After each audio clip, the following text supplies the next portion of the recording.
ओम सभी को नमस्ते। मंत्रोच्चारण। ओम सहनाववतु सहनौ भुनक्तु सह वीर्यं करवावहै तेजस्विनावधीतमस्तु मा विद्विषावहै। ओम शांति शांति शांति।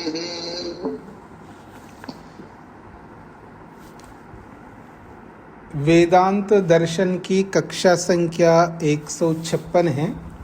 तीसरे अध्याय के तीसरे पाद के हमने 52 सूत्र संख्या से लेकर 54 सूत्र संख्या तक विचार किया है।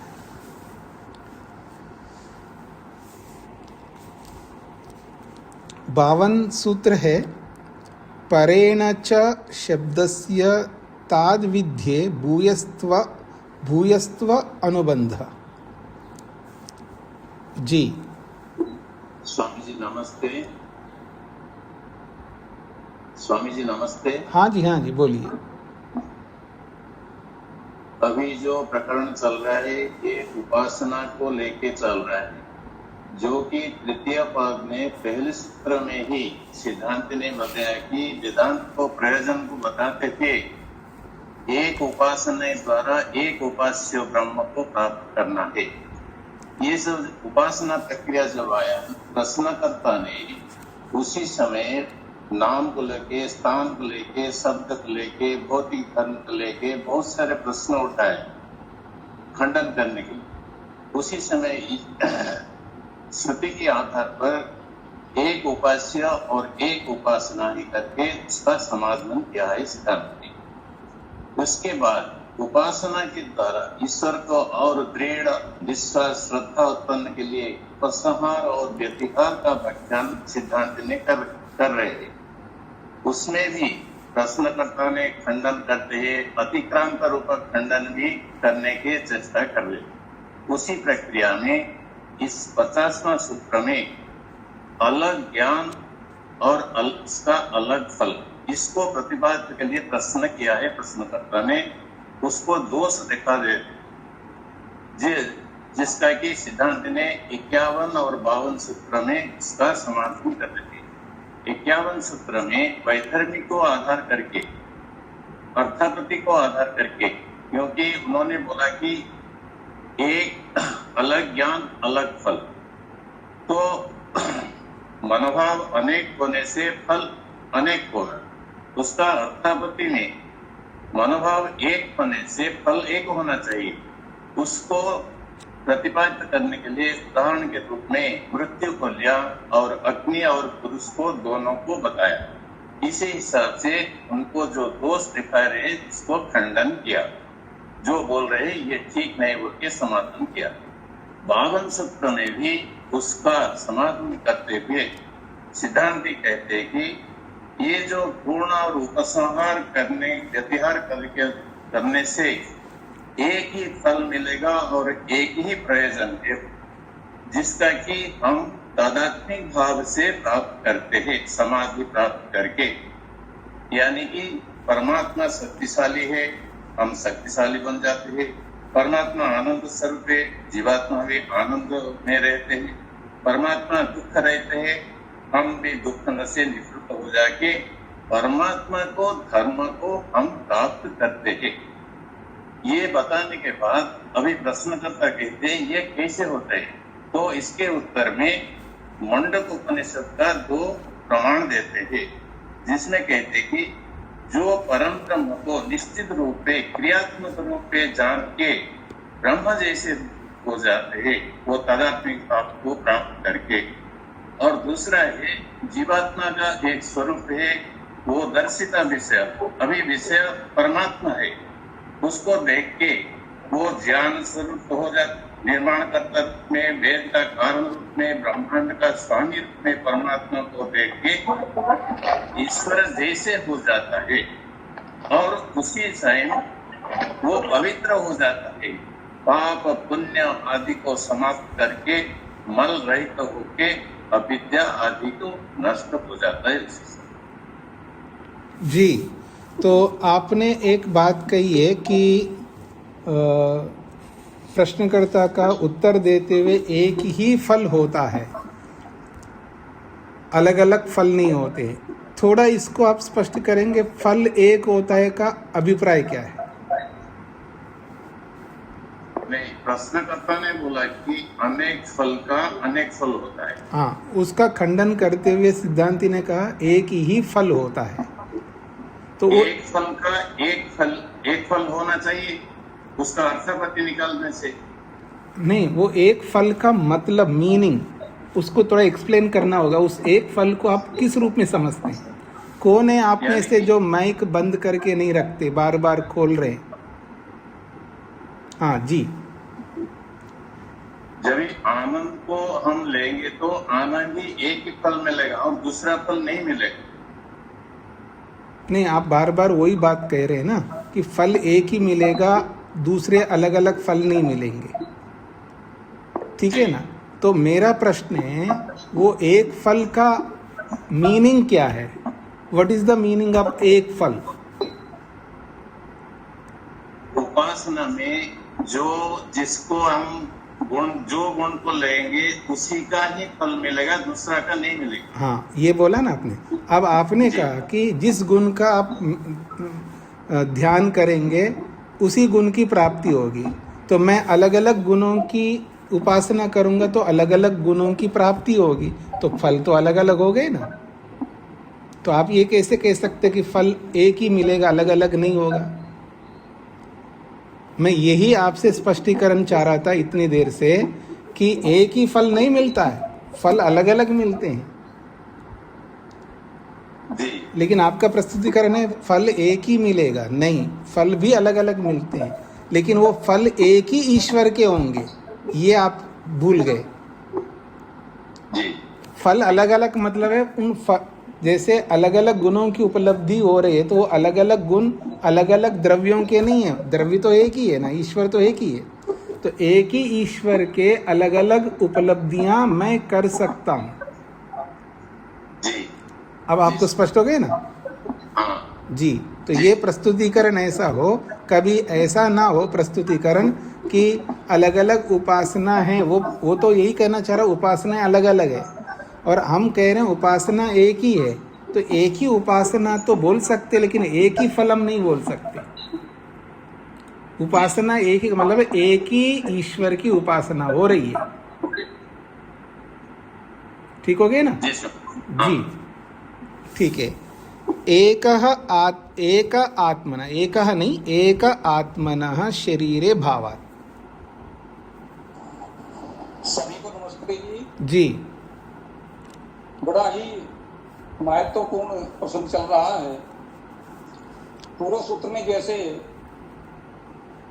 अभी यह विचार किया, चर्चा हुई कि जब ये जीवात्मा उपासना करके निर्लेप होकर परमात्मा का साक्षात्कार करता है तब एक ब्रह्म जैसा हो जाता है, ब्रह्म सा हो जाता है। जिस प्रकार अग्नि के सानिध्य में लोहा आने से अग्नि सा हो जाता है और जब अग्नि से वापिस आता है तब अपने स्वरूप में आ जाता है। तो यह बात अगले सूत्र में जो पूर्व पक्षी है उसको स्वीकार नहीं है, उसको हजम नहीं हो रही है। वो बड़ा ही विचित्र सा यहाँ पर एक आक्षेप करता है, और आक्षेप ये करता है कि हम शरीर और आत्मा को अलग अलग नहीं मानते। ये दो चीजें नहीं है। शरीर कहो चाहे आत्मा कहो, ये दोनों एक ही हैं। तो ये सूत्र है 53, एक आत्मना शरीरे भावात्। कुछ एक आत्मवादी, यहाँ ब्रह्ममुनि जी ने ये जो बड़ा ही शब्द दिया है अनात्मवादी, ये ही इसका भाव प्रकट कर रहा है पूरे इस सूत्र का कि अनात्मवादी जो आत्मा को नहीं मानते हैं, ऐसे जन, कुछ एक जन शरीर और आत्मा को भिन्न नहीं मानते हैं, एक ही मानते हैं। अलग नहीं मानते, क्योंकि मैं इस बात को लेकर ये बात कहते हैं कि सारी की सारी क्रियाएं, सारे कर्म ये शरीर ही कर रहा है ऐसा देखने में आता है। चाहे गति हो, चाहे श्वास हो, चाहे कोई भी क्रिया हो, ये शरीर के द्वारा ही की जाती है। कोई ऐसा लिंग दिखाई नहीं देता जिससे शरीर से भिन्न हो, कोई चिन्ह ऐसा दिखाई नहीं देता। तो इस बात पर बल लगा रहा है पूर्व पक्षी कि ये दोनों अलग अलग नहीं हैं। अब जब ये अलग नहीं है, जैसे पूर्व सूत्र में कहा गया है कि हम उपासना करें, अब ये पूर्व पक्षी कहता है जब आत्मा ही नहीं है तो उपासना किसकी? ये शरीर से इतनी मेहनत किस लिए? क्योंकि शरीर तो यहीं समाप्त हो जाएगा और आत्मा नाम की कोई चीज है नहीं। आत्मा कहो, शरीर कहो, दोनों एक ही हैं। हम इन दोनों को भिन्न नहीं मानते, तो हम पुरुषार्थ मेहनत क्यों करें?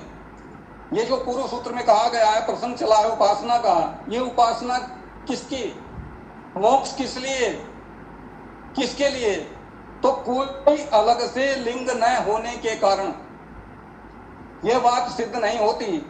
पूर्व पक्षी जो कहना चाहता है कि आत्मा नाम की कोई वस्तु शरीर में है, ये आक्षेप पूर्व पक्षी कर रहा है।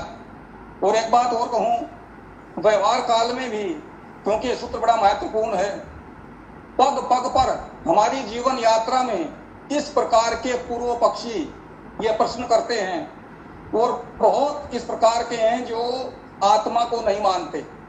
बस जो मौज मस्ती की खा लिया पी लिया सो अपना, बाकी सब व्यर्थ है। इसीलिए मैं उपासना आदि में किसी प्रकार का नहीं रखते और ना उसको करते हैं।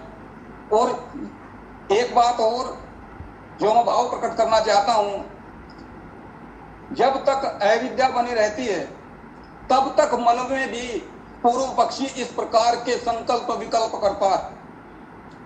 जब तक अज्ञान रहता है, जब तक किसी आचार्य के सानिध्य में, किसी वेदांती के सानिध्य में हम प्रथम बार आते हैं, तब इस प्रकार के, जिस प्रकार से यह है पूर्व पक्षी, यह अनात्मवादी यहाँ पर प्रश्न कर रहा है, एक आक्षेप लगा रहा है, इस प्रकार के आक्षेप चलते हैं। तो बड़ा ही सुंदर अगले सूत्र में समाधान इसका दिया जाएगा। यही भाव है सूत्र का। इति ओम नमस्ते। हाँ जी, अच्छा बताया आपने। और नारायण पंडा जी ने भी अच्छा ही बताया है, बस एक बात स्पष्टीकरण से स्पष्ट कराया है। आगे बढ़ता हूँ जी। 54वां सूत्र है व्यतिरेकस्तद भाव अभावित्वात् न तु उपलब्धिवत्। नमस्ते स्वामी जी। हाँ जी। पूर्व एक का आक्षेप करते हैं कि शरीर से भिन्न आत्मा नहीं है, फिर उपासना और परमात्मा का सादृश्य मोक्ष किसका होता है, ये आक्षेप करता है। इसका समाधान करते हुए सूत्रकार कहते हैं व्यतिरेकः तद्भाव अभावित्वात् न तु उपलब्धिवत्। यहाँ 53वें सूत्र में से आत्मा शब्द का अनुवर्तन किया जाता है और आत्मा का शरीर से अलग अस्तित्व है। किससे? तो उसको बोलते हैं तद्भाव अभावित्वात्, अर्थात उस आत्मा का होना, चेतन करना आदि से इच्छा द्वेष का होना, ये तद्भाव आत्मा का होना है। तद्भाव आत्मा का होना चैतन्य, तत्व, प्राण, चेष्टा आदि जिसमें नहीं है वह तद्भाव अभावी अर्थात शरीर है। तद्भाव अभावी अर्थात शरीर का होना, इस हेतु से शरीर आत्मा धर्म से रहित है। आप देखो मृत में चैतन्य, प्राण लेना, तत्व, चेष्टा आदि आत्मा के धर्म शरीर में नहीं दिखाई देते। मृत अवस्था में रूपादि शरीर के धर्म उपलब्ध होते हैं। चैतन्यत्व, तत्व, प्राण, चेष्टा आदि धर्मों की उपलब्धि नहीं होती। इसलिए आत्मा सत्य है। अपना अभ्यास करने का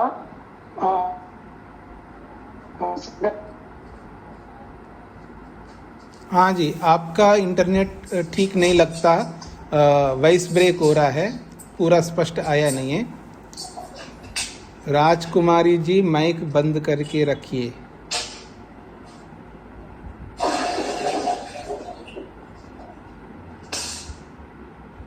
जी, तो कल मैंने आप सबके लिए दोनों ग्रुपों में मंत्र का रिकॉर्डिंग करके भेजा है, यानी अक्षरों की अभिव्यक्ति, वर्णों की अभिव्यक्ति। मैं ये नहीं कहना चाहता हूँ मैंने बहुत अच्छा बोला, पर अक्षरों की जो अभिव्यक्ति है वो स्पष्ट होना चाहिए। यानी जैसे सकार है तो उसको सकार बोलना, उसको शकार नहीं बोलना। शहना ववतु ऐसा नहीं बोलना है, और अपने लहजा से, अपने मन मर्जी से नहीं बोलना है। तो आपका कर्तव्य है उस रिकॉर्डिंग को, मंत्र के रिकॉर्डिंग को 20 बार सुनिएगा, और सुनते समय बोलना नहीं।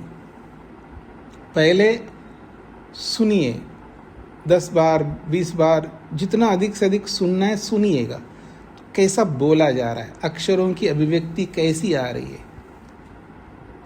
अरस्सु का उच्चारण अरस्सु कैसा हो रहा है, दीर्घ का उच्चारण दीर्घ कैसा हो रहा है, और आई का उच्चारण कैसा हो रहा है। आई एक होता है ऐश्वर्य नहीं होता है, जैसे हम लोग इसके बाद बहुत सारा ऐश्वर्य है, वो हिंदी में आप कुछ भी बोल सकते, अगर संस्कृत में आप ऐश्वर्य नहीं बोल सकते, ऐश्वर्य बोलेंगे। तो आई का उच्चारण कैसे हो रहा है, तो एक एक अक्षर को सुनने का पहले रखना, पहले एक एक अक्षर को सुनो बोलते समय। रिकॉर्डिंग में जब आप सुनोगे तो एक एक अक्षर को सुनते जाइए, 1 बार 2 बार 3 बार 10 बार 20 बार सुनिए पहले, और 20 बार सुनने के बाद फिर वो उसको प्रारंभ करिए, फिर उसके स्वर में स्वर मिला के वैसे ही बोलिए, उसमें स्वर में स्वर मिला के वैसा ही बोलिए। ऐसे आप 20 बार 50 बार वैसा का वैसा बोलेंगे, फिर वो रिकॉर्डिंग बंद होगा। जब आप बोलोगे तो वैसे ही बोलोगे, क्योंकि जो भी हम बोलते हैं जैसे सुनते हैं वैसे बोलते हैं। गलत सुनते हैं तो गलत बोलेंगे, और ठीक से सुनेंगे तो ठीक से बोलेंगे। भाषा जो आती है वो पढ़ करके नहीं आती है, सुन करके आती है। तो आपका कर्तव्य है उस मंत्र को 20 बार सुनो, आप 50 बार सुनो। जितना ज़्यादा सुनोगे उतना दिमाग में बैठेगा उसका उच्चारण। फिर बैठ गया उच्चारण, फिर उसके बाद आप उसको दोहराइए उसी के साथ में, उसके साथ साथ बोलिएगा। जैसे उदाहरण देता हूँ, जो गाने सुनते हैं ना लोग, जो भी गाने सुनते हैं, कोई भजन भी सुनता होगा, कोई गाना भी सुनता होगा। जब भजन सुनने वाला या गाना सुनने वाला बहुत बार उसको पसंद है वो गाना वो भजन, तो बार बार सुनता है और बार बार उसके साथ साथ दोहराता है। अगर उसको रोक दिया जाए, बोली तो स्पष्ट है, लेकिन वो जो गाने की कला है वो भले ना आए हमको, लेकिन वो स्पष्ट बोलेगा क्योंकि बहुत बार सुना है उसने। शामिल बाजा में बोलना अलग है, स्वतंत्र बोलना अलग है। किसी के साथ स्वर में स्वर मिला के बोलना भी आना चाहिए और स्वतंत्र बोलना भी आना चाहिए। तो सबकी वाणी अलग अलग है, मैं मानता हूँ। कोई किसी की वाणी सुनने में बड़ा अच्छा लगता है, किसी का कर्कश हो सकता है, किसी का तीखा हो सकता है, किसी का सॉफ्ट हो सकता है। सबकी वाणी अलग अलग है। वो रहेगा, उसको आप समाप्त नहीं कर सकते। लेकिन उच्चारण, वर्णों की अभिव्यक्ति और जिस वर्ण को जैसा बोलना वैसा, सकार है तो सकार बोलना, शकार है तो शकार बोलना और शकार है तो शकार बोलना, जो वर्ण जैसा है वैसा बोलना। तो वो आप प्रयास करेंगे, प्रैक्टिस करेंगे, तब आप मंत्र का उच्चारण ठीक से कर पाओगे। जो हमें सिखाया गया है, अगर कोई प्रवचन करता है तो परंपरा रही है, प्रवचन करने से पहले कोई ना कोई वो मंत्र बोलता है, कोई ना कोई एक श्लोक बोलता है, कोई ना कोई बहुत अच्छा वचन बोलता है गा करके, जैसा भी उसकी इच्छा होती है। तो जब वो मंत्र या श्लोक या जो भी बोलता है ना, उसको सुनते ही पता लगता है कि उसका उच्चारण कैसा है। सुनने से पता लगता है इसका उच्चारण अच्छा है या इसका उच्चारण खराब है, वो एकदम सुनते ही पता लगता है। मान लीजिएगा कोई मंत्र तो बहुत अच्छा बोला है, उससे आप ये गेस नहीं कर सकते, उच्चारण तो इसका ठीक है लेकिन भाषा उसको नहीं आती है, तो भाषा में गड़बड़ियाँ हो जाएंगी, क्योंकि उसका क्या कहते हैं, मातृभाषा नहीं है, चलेगा। लेकिन मंत्र ठीक बोल रहा है। जैसे कोई गाने वाला है, वो साउथ इंडियन है लेकिन हिंदी का गाना बहुत बढ़िया गा रहा है, लेकिन जब वो बातचीत करता है हिंदी का तो बोलना नहीं आता है। ऐसे ही तो आप सुन करके सीख सकते हैं, एक बहुत बड़ा माध्यम है। सुन करके जैसा सुना वैसा ही बोल सकते। तो पहले एक पर मेहनत करिए, देखता हूँ मैं आप लोग कितना मेहनत करते इस पर। और जब मैं 10 दिन 20 दिन आप जैसा भी बोल रहे होंगे ना, मैं ध्यान नहीं दूंगा, लेकिन 1 महीने के बाद फिर मैं ध्यान दूंगा। 1 महीने में पता नहीं कितने बार आप सुन सकते हो उस मंत्र को, बहुत ज़्यादा टाइम नहीं लगेगा। तो ये आपके अभ्यास के ऊपर निर्भर करता है कि 1 महीना का समय दे रहा हूँ। 1 महीने के बाद फिर मैं जब सुनूंगा आपका रोज अलग अलग व्यक्ति का मंत्रोच्चारण, तब फिर मैं कहूँगा कि आप क्या बोल रहे हो। तो वो आपकी बोली आपके अभ्यास के ऊपर निर्भर करेगा। तो आइए मैं आगे बढ़ता हूँ, प्रसंग पर आता हूँ। प्रसंग है हमारा उपासनायाम गुणानाम उपसंहार व्यतियारो समाप्तो। ये जो उपासना का प्रसंग चल रहा है, और उपासना में भी अलग अलग गुणों का उपसंहार और अलग अलग गुणों का जो व्यतियार का जो प्रसंग चलाया है, ये तो प्रसंग समाप्त हो गया। इदानीम, इस समय उपासना समाप्त नहीं हुई है, उपसंहार व्यतिहार समाप्त हुआ है। इदानीम उपासनायाम कर्म उपसंहार विषय प्रवर्त्यते। इदानीम, अब आगे के सूत्रों में उपासना के अंदर कर्म का उपसंहार कैसे करना चाहिए, इस विषय को प्रवर्त्यते प्रस्तुत किया जाता है। उपासना में कर्म का उपसंहार कैसे करें हम, ये बहुत महत्वपूर्ण विषय है। जब आप संध्या करते होंगे, जो भी आप में से जितने लोग करते होंगे, जब संध्या पूरी होती है तो वहाँ संध्या के अंत में एक प्रार्थना वाक्य है। प्रार्थना, हे ईश्वर, यहाँ से हे ईश्वर दयानिधे भवत् कृपयानेन जपोपासनादि कर्मण, जप उपासना आदि कर्मों के द्वारा। तो उपासना में कर्म को उपसंहार किया है, जप उपासना आदि कर्म के द्वारा। तो कह रहे हैं कि उपासना में कर्म का उपसंहार कैसे होता है, इसको लेकर के बताया जा रहा है।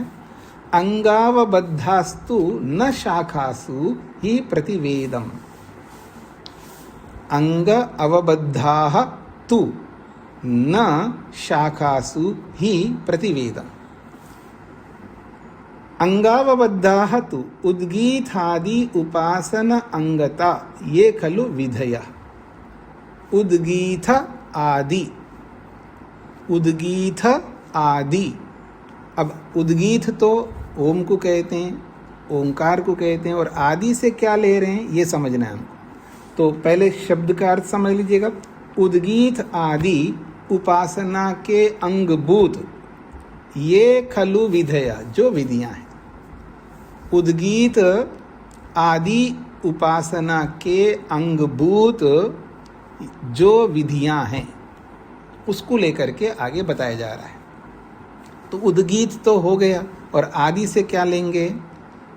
आपने उपनिषद में पढ़ा है पंचविध साम, पंचविध साम ये पढ़ा है आपने, लिख लीजिएगा, भूल जाएंगे। हिंकार, प्रस्ताव, उद्गीत, प्रतिहार और निधन। हिंकार, प्रस्ताव, उद्गीत, प्रतिहार और निधन, ये पंचविध साम कहलाता है। इसको पंचविध साम कहते हैं। हिंकार, प्रस्ताव, उद्गीत, प्रतिहार और निधन, ये पंचविध साम कहलाता है। तो उद्गीत आदि उपासना अंगता, उद्गीत आदि उपासना के अंगभूत ये खलु विधया, जो विधियां हैं। जैसे छांदोग्य में कहा है ओम इति एतद अक्षरम उद्गीतम उपासीता, ओम इति एतद अक्षरम, ये जो ओम रूपी एकाक्षर ब्रह्म है ये इसको कहते उद्गीत, और इस उद्गीत की उपासीता, उपासना करना है। इत्यत्र, यहाँ पर इस प्रसंग में लोकेषु पंचविध साम उपासीता, लोकों में भी पंचविध साम की उपासना करनी चाहिए। लोक का मतलब पृथ्वी लोक, अंतरिक्ष लोक, द्युलोक, अलग अलग लोक हैं। तो उन लोकों में भी पंचविध साम चल रहा है। ये उपनिषदकार ने विस्तार से वहां पर बताया है। जैसे कि लोक के अंदर जैसे अंतरिक्ष लोक है, अंतरिक्ष लोक में बादल होता है, तो कहते हैं वृष्टौ पंचविधम साम उपासीता, बरसात के संबंध में, वृष्टि के संबंध में पंचविध साम की उपासना करो। बहुत महत्वपूर्ण प्रसंग है वहां पर।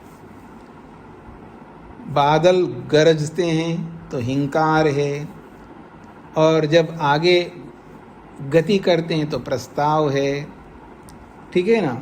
और एकदम घने होकर के भयंकर स्ट्रॉम चलता है, यानी बिजली खड़कती है, तो वो उद्गीत है। ऐसा तो आप वृष्टि में भी पंचविध साम देख सकते हैं, और वृष्टि को लेकर के पंचविध साम की उपासना करो। फिर कहा ऋतुषु पंचविधम साम उपासीता, ऋतुओं में भी पंचविध साम की उपासना करो। वसंत ऋतु को आप हिंकार मानो, ग्रीष्म को जो है प्रस्ताव मानो, बरसात को उद्गीत मानो। ऐसा इस तरह का ये ऋतुओं में पंचविध साम की उपासना करो। आगे कह रहे हैं, ऐतरेय का उदाहरण दे रहे हैं, उक्थम उक्थम इति वै प्रजा वदन्ति तदिदम एव उक्तम इयम एव पृथ्वी। उक्थम उक्थम इति वै प्रजा वदन्ति, प्रजा जो है, जनता जो है, उक्त उक्त ऐसा कहती है। आखिर ये उक्त जो है ये क्या है? ये उक्त, उक्थम उक्तम इति वै प्रजा वदन्ति, प्रजा जो है उक्त उक्त ऐसा कहती है। तदिदम एव, वो यही है, वो यही उक्त, इयम एव पृथ्वी, ये जो पृथ्वी है इसी को उक्त कहते हैं। अगला वचन दिया है अयम वावलोका एषु अग्निचितः, ये शतपथ का है। अयम वावलोका, अयम लोका ये जो पृथ्वी लोक है, एष अग्निचिता ये तो अग्निचित याग है, ये शतपथ ब्राह्मणकार ने कहा है। इति, इस प्रकार से बहुत सारे वचन उपनिषदों में ब्राह्मणों में आए हैं जिनके माध्यम से पंचविध साम की उपासना की जाती है। इति, इस प्रकार से छंदोगानाम, बहवरिचाम, वाजसनेयीनाम, तो कहते छंदोगानाम, छंदोग कहते हैं सामवेदीय, बहुवृचाम कहते हैं ऋग्वेदीय, और वाजसनी कहते हैं यजुर्वेदीय। क्योंकि 3 वेद होते हैं, साम, ऋग, यजु। यजु, साम और ऋग 3 वेद हैं, अर्थात संहिताएं नहीं, 3 विद्याएं हैं। साम का मतलब है साम विद्या, ऋग का मतलब ऋग्वेद विद्या, और यजु का मतलब यजुर्विद्या। 3 प्रकार की विद्या है। एक विद्या को साम में बताए, एक विद्या को ऋग्वेद में बताए, एक विद्या को यजुर्वेद में बताए। त्रयी विद्या जैसा बोला जाता है, इसलिए 3 का दिया है। विद्या को ध्यान में रखें, संगीता नहीं बताई जा रही है। तो छांदोगानाम का मतलब सामवेदीय लोग, बहुवृचाम ऋग्वेदीय लोग, वाजसेनीयानाम यजुर्वेदीय लोग, भिन्न भिन्नानाम वेद शाखिनाम, भिन्न भिन्नानाम वेद शाखानाम, ये भिन्न भिन्न अलग अलग वेद शाखा वाले हैं। क्योंकि छांदोग्य जो छंदोग है वो सामवेद शाखा वाले हैं, अर्थात सामवेद की शाखा वाले हैं छंदोग, और बहुवृचाम जो है वो ऋग्वेद की शाखा वाले हैं, और वाजसनी जो लोग हैं वो यजुर्वेद की शाखा मानी जाती हैं। तो यजुर्वेद की शाखा वाजसनी है, और ऋग्वेद की शाखा बहुवृचा है, और सामवेद की शाखा छंदोग है।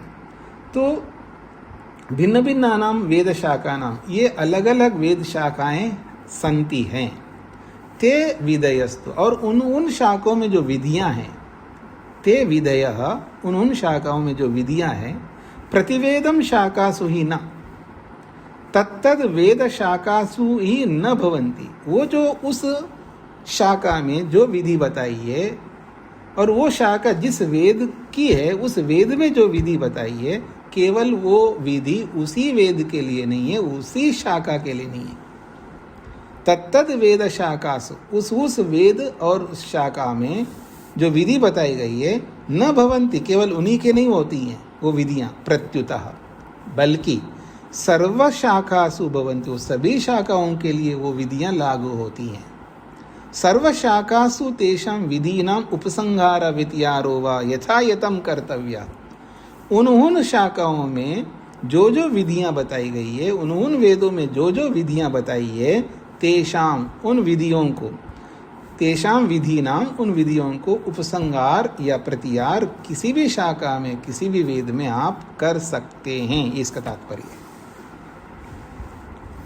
समझ में आ गया जी सबको?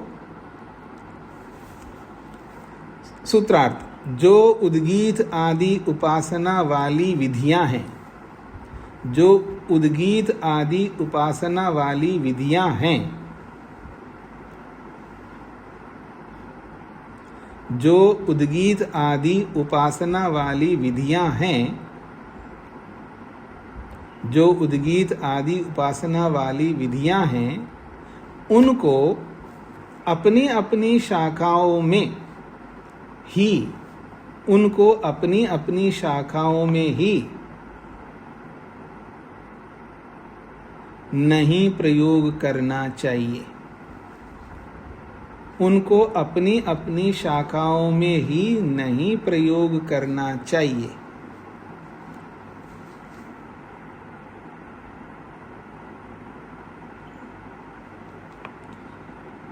उनको अपनी अपनी शाखाओं में ही प्रयोग नहीं करना चाहिए, बल्कि सब शाखाओं में जोड़कर,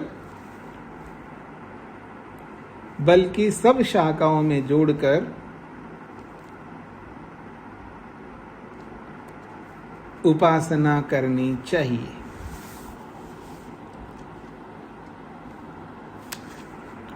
बल्कि सब शाखाओं में जोड़कर उपासना करनी चाहिए। जो उद्गीत आदि उपासना वाली विधियां हैं, उनको अपनी अपनी शाखाओं में ही प्रयोग नहीं करना चाहिए, बल्कि सब शाखाओं में जोड़कर उपासना करनी चाहिए। नहीं तत्र विरोधाशंका कार्या, तत्र उन उपासनाओं में, उस शाखा की उपासना में यदि आप जोड़ोगे तो तत्र विरोधाशंका नहीं कार्या, वहाँ कोई विरोध आने की आशंका मत किया करो। किंतु मंत्रादिवद वा अविरोधा, नहीं तत्र विरोध आशंका कार्य। उन विधियों में किसी प्रकार का या किसी प्रकार की विरोध की आशंका नहीं करनी चाहिए, किंतु मंत्रादिवत व अविरोधा, मंत्रादिवत व अविरोधा हेत्वंतर पक्षे वा शब्द। सूत्र में जो वा आया है ये अलग हेतु को प्रस्तुत करने के संदर्भ में आया है। वा यहाँ विकल्प के लिए नहीं आया है, समुच्चय के लिए आया है, यानी एक अलग हेतु प्रस्तुत करने के लिए वा शब्द सूत्र में आया है। मंत्र आदि ना, मंत्र आदिवत, तो मंत्र है ही, लेकिन आदि से क्या लेना चाह रहे हैं आप? तो खोल रहे हैं मंत्र गुण द्रव्यानाम। मंत्र आदि नाम का अर्थ हो गया मंत्र गुण द्रव्यानाम। मंत्र का प्रयोग है। गुण का मतलब यहाँ कोई धर्म विशेषता क्वालिटी नहीं ले रहे हैं। गुण का मतलब है गौण। गुण का अर्थ है यहाँ गौण, और द्रव्यानाम द्रव्य। तो मंत्र, गौणता और द्रव्य, इन सब का शाखांतर दृष्टानाम, किसी शाखा में किसी मंत्र को आपने देखा है या कोई गौण प्रयोग को देखा है या किसी द्रव्य विशेष को आप देखा है, तो शाखांतर दृष्टानाम, किसी शाखा में देखे गए मंत्र, गौणता और द्रव्यों को शाखांतरे दूसरी शाखा में विनियोगो भवति, उसका विनियोग, उसका प्रयोग होता है। आज ही मैंने बोला था शतपथ ब्राह्मण में विनियोग को लेकर के, यहाँ विनियोग एक शब्द आया। आपको भी कई बार आपने भी सुना होगा मेरे मुख से। विनियोग क्या होता है? विनियोग उसको कहते हैं जो वेद मंत्र है। वेद मंत्र सर्वकालिक होता है, ये तो आप जानते हैं। वेद मंत्र किसी भी काल में प्रयुक्त किया जा सकता है। भूतकाल के लिए भी वेद मंत्र होता है, वर्तमान के लिए भी होता है, भविष्यत काल के लिए भी वेद मंत्र होता है। अर्थात मंत्र भूतकाल के संदर्भ को भी बताने वाला होता है, वर्तमान संदर्भ को बताने वाला होता है, भविष्य के संदर्भ में भी बताने वाला होता है, एक बात। और वेद मंत्र किसी भी प्रसंग को बताने वाला होता है। उस वेद मंत्र को किसी भी प्रसंग में आप जोड़ सकते हैं। तो किसी भी प्रसंग में मंत्र को जोड़ने का नाम विनियोग है। जैसे आप भोजन करते हैं तो ओम अन्नपते अन्नस्य नोदेयी, इस मंत्र को आप जोड़ते हैं। जब आप स्नान करते हैं तो आप मंत्र को जोड़ते हैं, ओम शन्नो देवी रविष्टया आपो भवन्तु पीतये, ये मंत्र को आप स्नान के समय जोड़ सकते हैं। आप जब शयन करते हैं तो ओम यज्जाग्रतो दूरम उदयति दैवम, वहाँ जोड़ते हो। ऐसा तो किसी भी मंत्र को, अब किसी भी मंत्र का मतलब है आप जब लड़ने जा रहे हो तो लड़ते हुए ओम अन्नपते अन्नस्य नो, ऐसा मंत्र का विनियोग नहीं कर सकते। मतलब विनियोग का मतलब प्रसंग के अनुसार मंत्र को जोड़ना, अर्थात एक ही मंत्र को हर प्रसंग में जोड़ना, ये मेरा तात्पर्य नहीं है। आपको ये चूज करना है, आपको ये चयन करना है कौन सा मंत्र इस प्रसंग के लिए फिट बैठता है। हाँ, कुछ मंत्र होते हैं, मंत्र एक ही होता है, वो अलग अलग प्रसंग में जोड़ता है व्यक्ति, जैसे स्वामी दयानंद जोड़ते हैं। पर ये इतना आसान नहीं है, इसके लिए बहुत ज़्यादा पढ़ाई लिखाई की आवश्यकता होती है, तभी आप विनियोग कर सकते हैं। क्योंकि आपके द्वारा विनियोग करने पर मुझे विश्वास नहीं है, इसका मतलब आपके अंदर उसका विनियोग करने की योग्यता नहीं है, तभी तो मेरे को विश्वास नहीं है। लेकिन जिस पर विश्वास होता है वो जहाँ भी जोड़ता है मैं आँख मीच करके मानता हूँ। जैसे ऋषि है, वो किसी भी मंत्र को कहीं भी विनियोग कर देते हैं तो हम आँख मीच करके इसलिए मानते हैं क्योंकि वो विश्वास के योग्य हैं, क्योंकि उसने अपने जीवन को ऐसा बनाया है। हम पति पर, पत्नी पर, बेटे पर, बेटी पर, सास पर, बहू पर, गुरु पर, शिष्य पर विश्वास करें, ऐसा हमें अपने आप को बनाना होता है, उसके लिए जीवन लगाना होता है। इतना आसान नहीं है कोई भी किसी पर विश्वास करे। यदि विश्वास चाहते हो पति पर या पत्नी पर, जिस किसी पर आप विश्वास करने योग्य बनो, विश्वास करने योग्य बनाया जाता है, बनना होता है, अपने आप नहीं होता है। मैं आप पर ट्रस्ट तभी करूँगा जब आप विश्वास करने योग्य हो। आपने कोई बात मेरे को बताएं, आपने बताया, बस मैं आंख मीच करके मान लूँगा, मैं रीचेक नहीं करूँगा, मैं सर्च नहीं करूँगा कि आपने बताया ये बात सही कहा, इन्होंने गलत कहा है। अगर इतना विश्वास उत्पन्न करना है तो हमें बहुत मेहनत करना होता है। मेरे को भी और मेहनत करना होगा ताकि आप लोग मेरे पर विश्वास करें। जैसे ऋषि दयानंद के प्रति हम सब विश्वास करते हैं, वहाँ पर संशय नहीं रहता हमारे मन में, लेकिन मुझ जैसे व्यक्ति के प्रति अभी बहुत संशय बना हुआ है, उसको मिटाना है ताकि पूर्ण विश्वास कर सके। उसके लिए कितना मेहनत करना पड़ेगा आप देखिएगा। आप चाहो कि पति आप पर विश्वास करे, आप बिना मेहनत करें आप पर विश्वास करें, पति हो पत्नी हो जो कोई भी हो, तो विश्वास उत्पन्न करने के लिए हमें कितना मेहनत करना पड़ता है, इस पर आप ध्यान दीजिएगा। तो विनियोग जो होता है, किसी भी प्रसंग के अनुरूप उस मंत्र को बिठाया जाता है, अर्थात उस प्रसंग के अनुरूप मंत्रों को लाया जाता है, किसी मंत्र को किसी भी प्रसंग में जोड़ दिया जाता है, तो ये है विनियोग।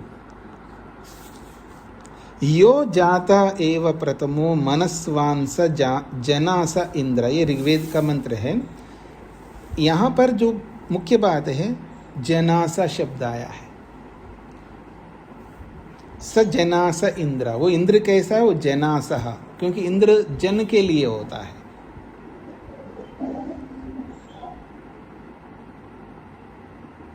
माइक बंद करके रखिएगा अनीता जी। हाँ जी, तो इंद्र का इंद्रत्व किसके लिए जी? हमारे उपयोग के लिए है। जनासा, वो जनता के लिए है इंद्र। आपके पैसा वाला बनना, धनवान बनना किसके लिए? ताकि आपका धन का उपयोग में आए। वो धर करके उसके ऊपर कुंडली मार के बैठने के लिए नहीं होता है। धन उपयोग के लिए होता है, प्रयोग के लिए होता है। याद रखना, धन जो होता है वो प्रयोग करने के लिए होता है, रखने के लिए धरे रखना का मतलब एक लिमिट है रखने का, और रखना कितना है तो अपरिग्रह के अनुसार रखना है।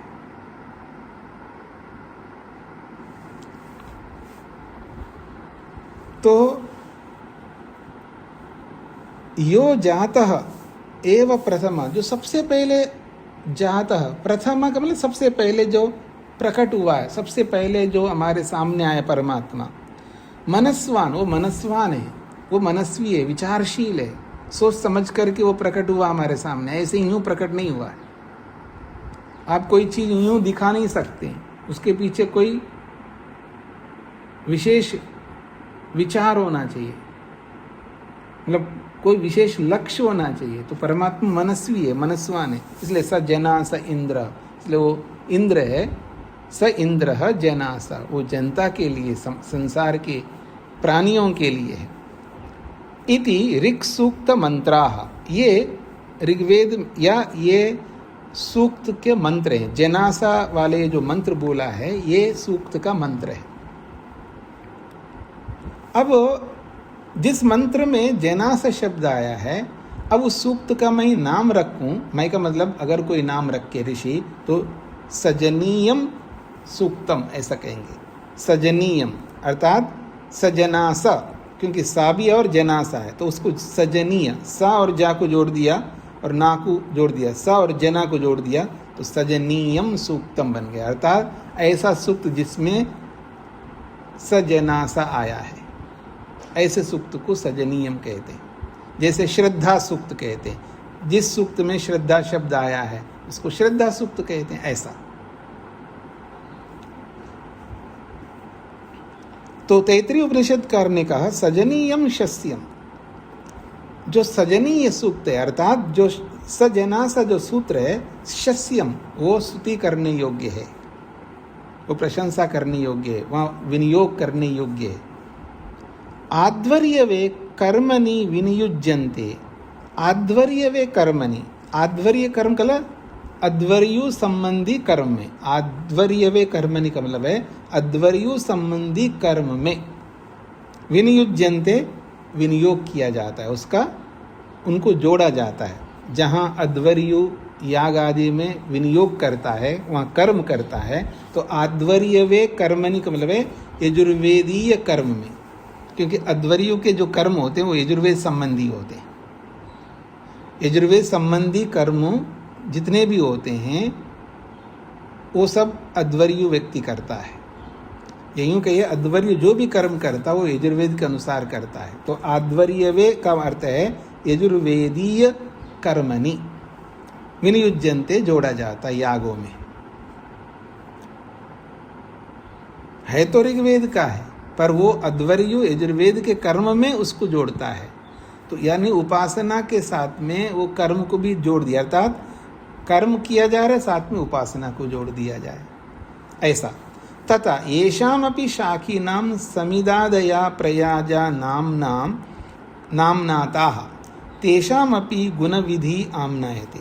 अभी तो मंत्र को लेकर के बता दीजिएगा, बताया है कैसे मंत्र का विनियोग किया जाता है।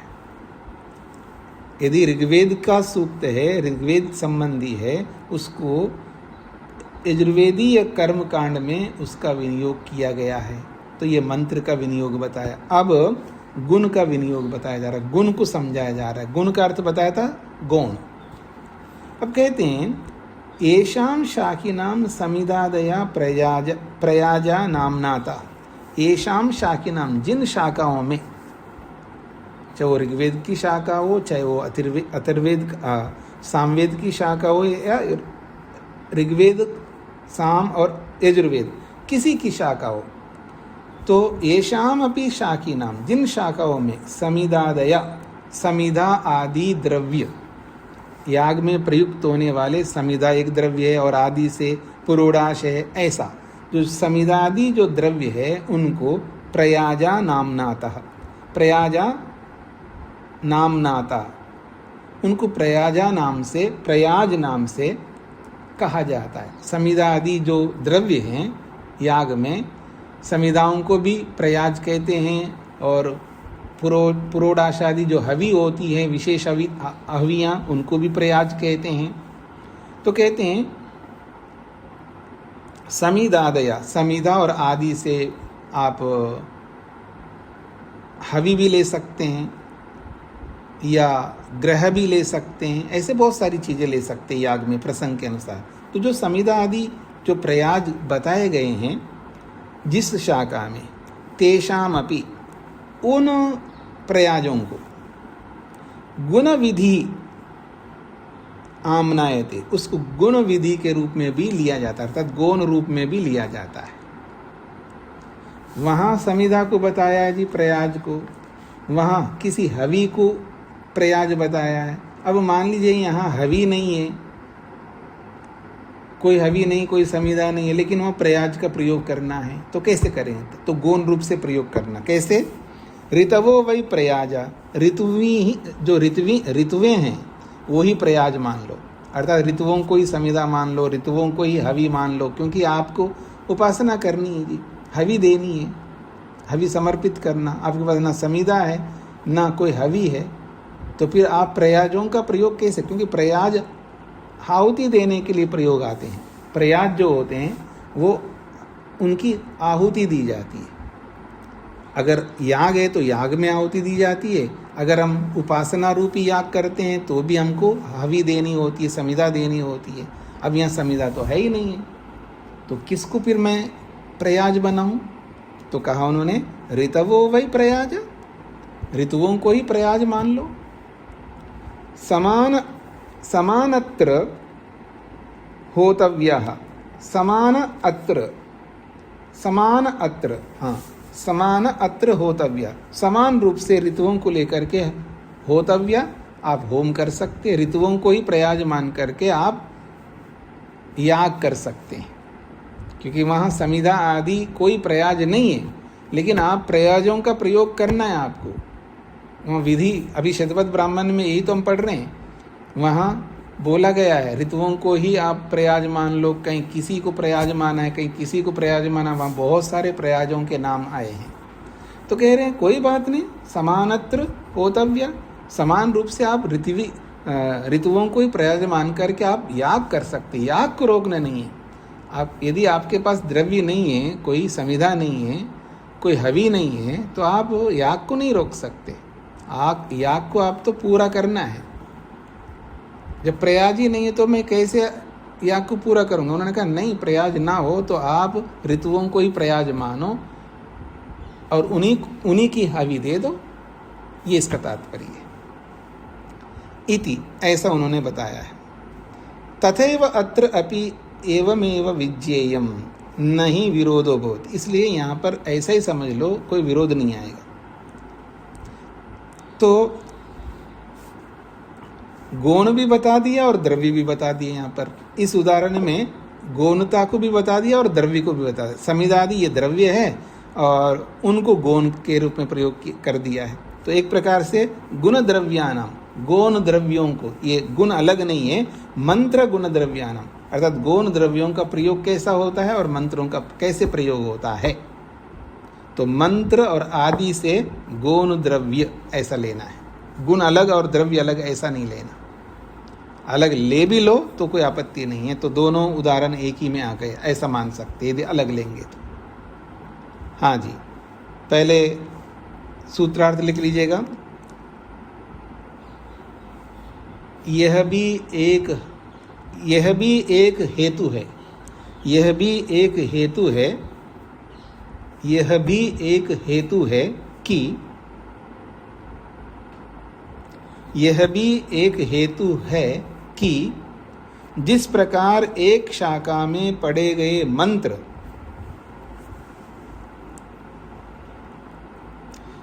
यह भी एक हेतु है कि जिस प्रकार एक शाखा में पढ़े गए मंत्र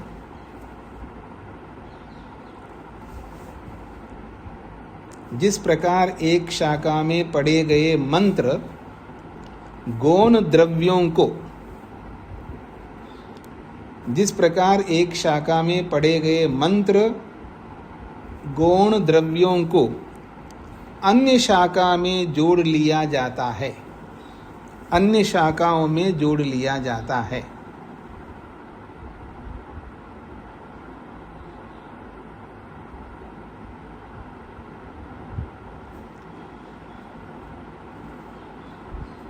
अन्य शाखाओं में जोड़ लिया जाता है। उसी प्रकार उपासना में भी, उसी प्रकार उपासना में भी अन्य शाखाओं में पठित मंत्रों का, ये मंत्रों को, उसी प्रकार उपासना में भी अन्य शाखाओं में पठित मंत्रों को, अन्य मंत्रों को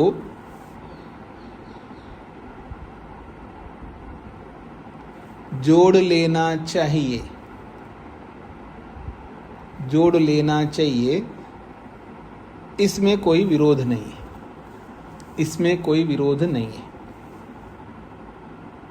उसी प्रकार उपासना में भी अन्य शाखाओं में पठित मंत्रों को जोड़ लेना चाहिए, इसमें कोई विरोध नहीं है।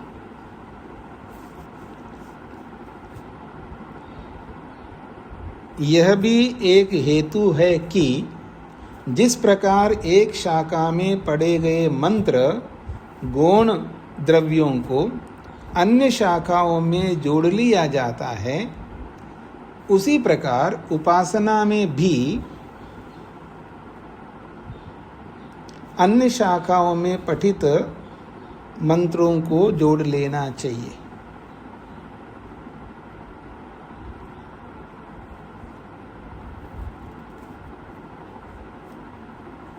अब यहाँ आप देखना, इसमें कोई विरोध नहीं है कि पहले वाले प्रसंग में इस प्रसंग में कोई विशेष अंतर नहीं दिखेगा, लेकिन यहाँ पर आपको अंतर करना है पंचविध साम को लेकर के, पंचविध साम को लेकर के। हाँ जी, नरेंद्र पाल जी। नमस्ते स्वामी जी। स्वामी जी, ये जो 55वां जो सूत्र है जी, इसमें मैं समझ नहीं रहा कि कर्म, इसमें क्या कर्म है, या उपासना ही कर्म है, या जैसे इसमें लिखा ना कर्म की उपसंहार करने का विषय। जी जी जी, ये थोड़ा सा क्लियर नहीं हुआ। जी जी जी। तो कर्म को जोड़ना चाहिए जो बोला है। कर्म का मतलब जो है, जो आप उपासना करते हैं ना, तो उपासना वास्तव में उपासना हम नहीं करते हैं, हम ध्यान करते हैं। ध्यान मानसिक कर्म है, और उस ध्यान में प्रार्थना करते हैं। प्रार्थना भी अपने आप में कर्म है। लेकिन जब समाधि में पहुंचता है ना, तो वो दोनों करता है, कर्म भी करता है और उपासना भी करता है। तो केवल उपासना ना करो, साथ में कर्म भी करो, अर्थात ऐसा कर्म करो ताकि नए नए गुणों को साक्षात्कार कर सके। कर्मों को जोड़ने का मतलब कोई ऐसी विधि नहीं जोड़ना है वहाँ पर कि आप जैसे समिधा की आहुति देते हो, इस तरह कर्म नहीं। कर्म का मतलब है मानसिक कर्म, क्योंकि उपासना, आपको समाधि लग गई जी, तो उपासना चल रही है, इसी में इतिश्री करोगे, साथ में कर्म को भी जोड़ोगे। कर्म का मतलब है अन्य गुण के लिए मेहनत करोगे। तो जब अन्य गुण की उपासना करने के लिए जब मेहनत करो तो कर्म हो गया। तो उपासना भी होगी, साथ में कर्म भी जोड़ दिया आपने, अर्थात दूसरे गुण को पाने के लिए कर्म भी साथ में कर रहे हो, ऐसा। स्पष्ट हो गया जी आपको? जी हाँ जी। तो ममता जी को क्या कहना है? जी स्वामी जी, प्रश्न था मेरा। और एक जो पंचविध साम, जी, ये पंचविध साम को लोक में, दृष्टि में और नीतियों में ये जोड़ना का तात्पर्य क्या है स्वामी जी? उसको जोड़ने का तात्पर्य है कि परमात्मा का वियंगम स्वरूप जान सके, कि परमात्मा हमारे लिए कितना क्या क्या कर रहा है वो पता लगता है। जी जी स्वामी जी। कुसुम जी को क्या कहना है? नमस्ते स्वामी जी। जी स्वामी जी, ये ऋतुओं प्रयाजः समानत्र होतव्यः, ये समझ में नहीं आ रहा। प्रयाजः यानी हमें घृत और सामग्री की जगह ऋतुओं को समझ लेना चाहिए, अगर नहीं है तो हमारे पास। हाँ जी, हाँ जी। हमें का मतलब आपको नहीं, क्योंकि आप कोई याग नहीं करते। जो याग करने वाले हैं उनका उदाहरण दिया है। कोई बड़ा याग करते हैं तो कई बार वहाँ कोई समिधा नहीं होती है, कई बार वहाँ पर कोई हवी, कोई देने योग्य हवी नहीं होती है, क्योंकि वहाँ कोई हवी नहीं बताया वहाँ पर उस विधि में। लेकिन आपको प्रयाग करना है, प्रयाग याग कहते हैं उसको, प्रयाग याग तो करना है, लेकिन वहाँ हवी नहीं है, बिना हवी के प्रयाग याग कर नहीं सकते। तब क्या करूँ मैं? तो उसका उपाय बताया है, ऋतुओं को ही आप प्रयाग मान लो, फिर आप वो याग पूरा कर लो, ये इसका तात्पर्य है। तो स्वामी जी याद कर रहे हैं तो सभी चीजें तो होंगी ना, मतलब नहीं, फिर आपको पता नहीं, आप शतपथ में बैठते हैं, 2-3 क्लास में सो गए, मतलब पढ़ते हैं आप लगातार? हाँ पढ़ती हैं, पर 2-3 क्लास में सो गए। नहीं, 2-3 क्लास की कोई बात नहीं, 10 क्लास मिस हो गए तो भी कोई बात नहीं है। मतलब पढ़ते हैं या नहीं पढ़ते, तो फिर आपको समझ में आना चाहिए। इतना व्यापक रूप से कितने समय से चल रहा है, शतपथ चल रहा है। उससे पहले हमने श्रोत ग्रंथ, अलग अलग श्रोत ग्रंथ पढ़े हैं हमने, आश्वलायन भी पढ़ा है, और दूसरा 1-2 श्रोत ग्रंथ पढ़े हैं, 2-2, 3-3 गृह सूत्र पढ़े हैं, 2-2, 3-3 धर्म सूत्र पढ़े हैं। पूरा कल्प शास्त्र पढ़ के अब शतपथ ब्राह्मण शुरू किया है। अब तो आपको समझ में आना चाहिए। मतलब वहाँ जो याग किया जा रहा है, उस याग में दूसरी भी तो छोटे छोटे याग होते हैं ना, उन यागों के लिए तो द्रव्य है वहाँ पर, लेकिन प्रयाग याग आ गए तो उसके लिए नहीं है। तो क्या करें? तब ये बात कहिए, फिर वहाँ जैसे ऋतुओं को ही आप प्रयाग मान लो, ये इसका तात्पर्य है। इसका ये तात्पर्य नहीं है कि याग तो चल रहा लेकिन वहाँ कोई द्रव्य नहीं, क्योंकि बड़े याग में इष्टियाँ होती, इष्टियाँ अर्थात छोटे छोटे याग भी साथ में होते हैं, उसको इष्टि कहते हैं। उन इष्टियों के लिए अलग अलग विधियाँ हैं और उसके लिए अलग अलग द्रव्य हैं, अलग अलग हवि हैं। लेकिन जैसे प्रयाज आ गया है तो उसके लिए अगर नहीं है तो विधि दूसरी ये कहती है तो आप इसी को प्रयाज मान लो, ये इसका तात्पर्य होता है। जी जी जी, धन्यवाद स्वामी। हाँ जी, तो आज इतना ही रखते हैं जी। ओम शांति शांति शांति।